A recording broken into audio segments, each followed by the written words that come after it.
Imagine duas potências que disputam o controle do mundo conhecido. Uma domina o comércio marítimo e acumula riquezas no Mediterrâneo, e a outra cresce militarmente, expande seu território e constrói uma estrutura política cada vez mais sólida. Agora, imagine que essa rivalidade explode em guerras tão intensas que colocam em risco a existência de uma das civilizações mais influentes da história. Estamos falando de Roma e Cartago.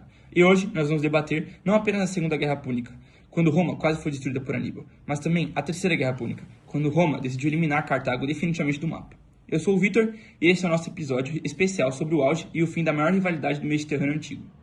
Bom, se a Segunda Guerra foi o momento em que Roma enfrentou sua maior ameaça externa, a Terceira foi o momento em que Roma deixou claro que não toleraria mais nenhum rival. São dois momentos diferentes da história, porém profundamente conectados. Na Segunda Guerra, a gente tem a figura quase lendária de Aníbal, que atravessa os Alpes e derrota exércitos romanos de forma impressionante. Roma estava à beira do colapso. Já na Terceira Guerra, o cenário é outro. Cartago não invade, não ameaça diretamente como antes.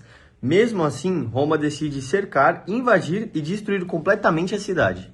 Então surge uma pergunta fundamental. O que mudou entre esses dois momentos? Como Roma passou de quase derrotada para a potência dominante capaz de decidir o destino de outra civilização? E mais do que isso, Breves, a destruição de Cartago foi uma necessidade estratégica ou um ato de imperialismo de Roma?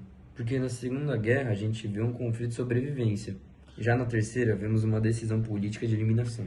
E talvez o mais interessante seja perceber que essas duas guerras não apenas definiram o equilíbrio de poder no Mediterrâneo, mas também elas moldaram o futuro da própria Roma, internamente e externamente. Então, ao longo desse episódio, nós vamos primeiro analisar como a rivalidade evoluiu até explodir na Segunda Guerra Púnica, discutir as estratégias de Aníbal e a resistência romana, e entender como Roma conseguiu sobreviver. Depois, vamos avançar para a Terceira Guerra, debatendo as motivações políticas que levaram à destruição definitiva de Cartago e refletindo sobre as consequências morais e históricas dessa decisão. Mas, para entender o auge e o fim dessa rivalidade, Breves, precisamos começar pelo momento em que Roma quase deixou de existir. E esse momento começou com um nome: Aníbal. No período em que aconteceram as guerras púnicas, o mundo conhecido girava em torno do mar Mediterrâneo. Ele era o principal centro do comércio, circulação de pessoas e troca cultural. As grandes cidades que controlavam rotas marítimas e territórios ao redor do Mediterrâneo acumulavam riquezas pra caramba, influência e poder político. Não existiam países como conhecemos hoje, mas sim cidades, estados e repúblicas que buscavam expandir seu domínio para garantir a segurança e prosperidade. Nesse cenário, duas potências se destacaram: Roma e Cartago. Roma era localizada na Península Itálica e vinha crescendo rapidamente, conquistando territórios próximos e fortalecendo seu exército. Cartago ficava no norte da África e era conhecida também principalmente por sua força naval e pelo seu comércio marítimo, enquanto Roma tinha grande organização militar em terra. Cartago dominava o mar e as rotas comerciais. Então, seguindo isso, o crescimento dessas duas potências era natural que seus interesses começassem a se cruzar. Ambas queriam controlar regiões estratégicas e garantir acesso a recursos importantes. O Mediterrâneo, que era o centro das atividades econômicas da época, ele tornou-se também um espaço de disputa. Essa rivalidade ela não começou de forma explosiva, mas ela foi se intensificando à medida que Roma e Cartago ampliavam sua área de influência, né? Então, as guerras púnicas elas não surgiram de um único acontecimento isolado, mas sim de um contexto maior de expansão. Era uma competição por poder e busca por segurança. Era um período em que crescer significava conquistar e em que dividir espaço nem sempre era uma opção. Foi dentro desse ambiente de tensão e ambição que os conflitos entre Roma e Cartago acabaram se tornando inevitáveis. E isso tudo que a gente está falando é meio que um contexto geral para vocês conseguirem pegar a ideia desse nosso podcast. Então vamos lá. Se a gente pensa no Mediterrâneo antigo, a gente precisa imaginar um verdadeiro tabuleiro político-econômico, né, galera? Então a gente pensa assim: diferentes povos, eles disputavam espaços, rotas comerciais e influências. E nesses cenários, surgem duas potências que inevitavelmente entrariam em choque, que era uma delas era Roma, que expandia seu domínio pela Península Itálica, e Cartago, que era uma potência marítima extremamente rica e estratégica. Então, primeiramente, Cartago, ele controlava rotas comerciais importantes e tinha uma marinha muito superior à romana. Roma, por outro lado, ela tinha uma força terrestre impressionante, de verdade, e uma organização política muito estruturada. Era quase como se cada um dominasse uma especialidade diferente, assim, sabe? E também, a primeira grande guerra entre eles foi a Primeira Guerra Púnica, né? Que principalmente foi pela disputa da Sicília. A Roma ela acabou vencendo e tudo mais, mas essa vitória custou muito caro para os dois lados. Não, e o mais importante, Cartago saiu derrotada e humilhada, obrigada a pagar indenizações enormes. Isso acabou causando um sentimento de revanche imenso. Então, a Segunda Guerra Púnica não nasce do nada. Ela é, na verdade, consequência direta dessa derrota cartaginesa. E é justamente nesse contexto de ressentimento que surge uma das figuras mais impressionantes da história militar antiga, Aníbal Barca. Porém, breves, Aníbal cresce dentro desse espírito de revanche contra Roma. Dizem que ainda criança, ele jurou odiar os romanos para sempre. E só para lembrar, né, que ele começa a expandir poder cartaginês na Península Ibérica, fortalecendo economicamente Cartago e preparando o terreno para um novo conflito. Não, e quando ele ataca Sagunto, que era a aliada de Roma, o conflito se torna inevitável. A Roma já declara guerra. E aí vem a decisão mais ousada de todas, a guerra. Em vez de atacar por mar, onde Roma já estava forte, Aníbal decide invadir a Itália por terra. Mas ninguém esperava o que ele faria em seguida. Para surpreender Roma, o Aníbal escolheu um caminho que era praticamente impossível. Ele queria atravessar os Alpes com o seu exército e os elefantes. E aí a guerra realmente entra para a história. E também a travessia dos Alpes foi um feito logístico absurdo, né? Teve a merda do frio extremo, ataques de cidades locais e a perda de soldados. Cara, e mesmo assim ele consegue chegar à Itália e começa a vencer batalhas importantes como a Trébia e Lago Trasimeno. Não, e fala a verdade, o auge das batalhas de Cana, uma das maiores derrotas da história militar romana. Ali, Aníbal usa sua estratégia de cerco envolvente que aniquila o exército romano. Foi um massacre. E aqui a gente retoma uma discussão interessante, né? Por que caralhos ele não marchou direto para Roma depois disso? Porque talvez faltassem recursos, reforço ou apoio político de Cartago.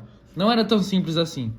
E é justamente essa decisão que muda o rumo da guerra. Porque enquanto Aníbal hesita, Roma começa a se reorganizar. E quando Roma aprende com os próprios erros, a história começa a virar. A Roma acaba adotando uma estratégia diferente, né? Ela evita o confronto direto e acaba desgastando o exército cartaginês. Além disso, o capitão Cipriano Africano ele leva a guerra até a África, né? Obrigando Aníbal a retornar para defender Cartago. Então, que na Batalha de Zama, Aníbal é derrotado e Roma vence definitivamente essa guerra. Cartago perde territórios, poder militar e autonomia. Roma se consolida como a maior potência do Mediterrâneo. Mas talvez a pergunta mais interessante ela não seja apenas quem que acabou vencendo, mas o que teria acontecido se o resultado fosse diferente. Será que o mundo ocidental hoje seria o mesmo? Sei lá, viu? Se Aníbal ele tivesse vencido, talvez a Roma nunca tivesse se tornado império. Bem pensado, Miguel. Isso poderia mudar completamente a formação da cultura ocidental. E é curioso pensar que tudo isso começou com a disputa comercial na Sicília, né? Então, a Segunda Guerra Púnica não foi apenas um confronto militar, mas um momento decisivo para o rumo da história ocidental. Roma venceu, mas quase foi destruída no seu processo. E talvez seja isso que torne essa guerra tão fascinante.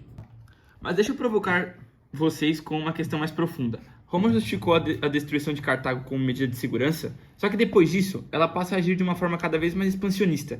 Será que Roma acabou se tornando exatamente aquilo que dizia combater?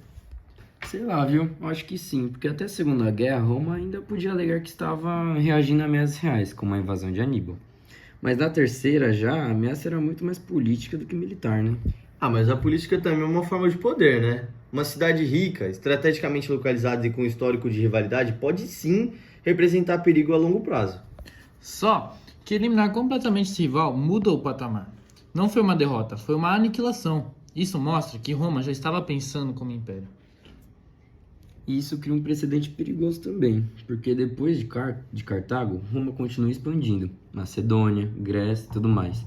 Parece que a lógica passa a ser, se pode ameaçar no futuro, elimine agora.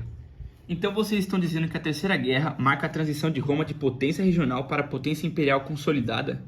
Exatamente, né? Depois de 146 a.C., Roma praticamente domina o Mediterrâneo Ocidental e começa a consolidar a influência no Oriente, pô.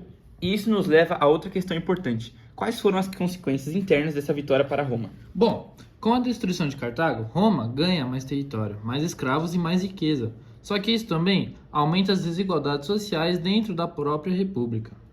Sim, os grandes proprietários ficam ainda mais podres de ricos, enquanto os agricultores começam a perder cada vez mais espaço. Isso também gera umas tensões políticas que mais tarde vai acabar contribuindo para uma crise interna e até o fim da república. Então, olha que interessante. Ao destruir Cartago e se tornar hegemônica, Roma começa um processo que, no longo prazo, também fragiliza sua própria estrutura republicana. É quase irônico, né? Ao eliminar o maior inimigo externo, a Roma ela vai lá e passa a enfrentar conflitos internos cada vez mais intensos. Ou seja, a vitória absoluta contra Cartago teve consequências que talvez os próprios romanos não imaginassem. Mas antes de encerrarmos, eu quero propor um exercício hipotético para vocês. E se Roma tivesse apenas mantido Cartago sob controle, sem destruí-la completamente, o Mediterrâneo teria seguido outro caminho? Ah, eu não sei. Talvez existisse um equilíbrio de poder mais duradouro, mas não tenho certeza. Ou talvez Cartago apenas tentasse uma revanche no futuro, né? Ou também poderia ter surgido uma relação mais diplomática. Depois de tanto desgaste, talvez ambas as cidades percebessem que a guerra constante não era sustentável. Ah, só que isso parece muito pouco provável, sabe? A rivalidade era muito profunda. Então, talvez, a Terceira Guerra tenha sido o desfecho inevitável de um conflito que já durava mais de um século. Se a Primeira Guerra foi disputada por território e a Segunda foi um confronto épico entre os dois modelos de poder, a Terceira foi a decisão final de eliminar um rival histórico. Cartago desapareceu, Roma se consolidou e o Mediterrâneo passou a ser de fato um Mare Nostrum, como os romanos gostavam de chamar. Mas a grande reflexão que fica é: segurança absoluta justifica a destruição total? Ou foi ali que a Roma cruzou uma linha moral importante? Esse foi o nosso debate sobre a Terceira Guerra Púnica. E como toda grande discussão histórica, ela não termina com uma resposta única, mas com novas perguntas. Se você gostou desse debate sobre as guerras púnicas e principalmente sobre a Segunda Guerra, compartilhe e continue estudando história, galera, porque entender o passado é essencial para compreender o presente, hein?